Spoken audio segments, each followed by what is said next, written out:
નવસારીમાં પાક નુકસાનની સમીક્ષા કરવા ગયેલા મંત્રી વિવાદમાં સપડાયા। ડાંગરના ખેતરમાં પાણીમાં ઉતર્યા બાદ ફોટો સેશનનો મંત્રી પર આક્ષેપ। આદિજાતિ વિભાગના કેબિનેટ મંત્રી નરેશભાઈ પટેલનો વિડીયો વાયરલ થયો। ડાંગરનો પૂળો હાથમાં પકડી ફોટો પડાવતા બોલ્યા વાસ આવે છે। એક તરફ ખેડૂતોનો પાક પલળી જતા પાયમાલ થઈ જવાની સ્થિતિ, મંત્રી નરેશભાઈ પટેલને પલળેલા ડાંગરના ખેતરમાંથી વાસ આવી રહી છે, એટલે આ ફોટો સેશન વાયરલ થયું છે। આક્ષેપો પણ થયા છે મંત્રી પર। નવસારીમાં પાક નુકસાનની સમીક્ષા કરવા ગયેલા મંત્રી હવે વિવાદમાં સપડાયા છે। દ્રશ્યમાં આપ જોઈ રહ્યા છો, ડાંગરના ખેતરમાં પાણીમાં ઉતર્યા બાદ ફોટો સેશનનો મંત્રી પર આક્ષેપ લાગેલો છે। કેબિનેટ મંત્રી નરેશભાઈ પટેલનો એક વિડીયો વાયરલ થયો છે, જેમાં ડાંગરનો પૂળો હાથમાં પકડી ફોટો બતાવતા તેઓ બોલ્યા હતા કે વાસ આવે છે। એક તરફ ખેડૂતોનો પાક પલળી જતા તેઓ પાયમાલ થઈ ગયા છે। ખેડૂતોના મોંમાં આવેલો કોળિયો છીનવાઈ ગયો હોય એ સ્થિતિ છે।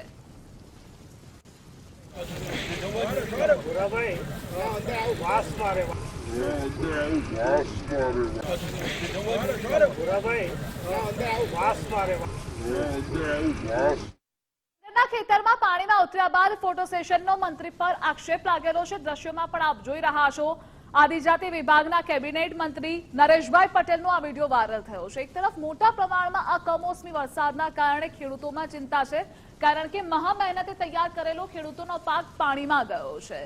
મોટો આર્થિક ફટકો ખેડૂતોને પડ્યો છે, અને એ બધામાં જ્યારે મંત્રી મુલાકાત લેવા આવે છે ત્યારે ડાંગરનો પૂળો હાથમાં પકડી ફોટો પડાવતા તેઓ બોલ્યા હતા કે વાસ આવે છે। અને આ મુદ્દે સંવાદદાતા સ્નેહલ જોડાયેલા છે। સ્નેહલ, ફોટો સેશનનો મંત્રી પર આક્ષેપ લાગેલો છે, વિગતો શું છે, જણાવો।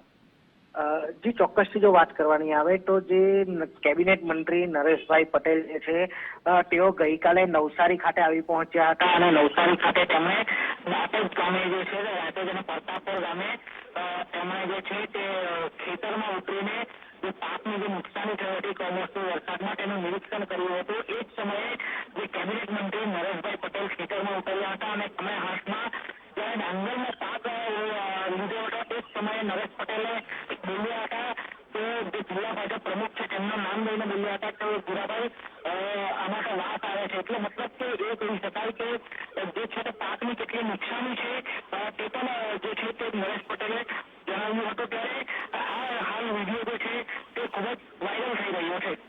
જી ચોક્કસ। જી સ્નેહલ, જોડાવા બદલ આભાર આપનો।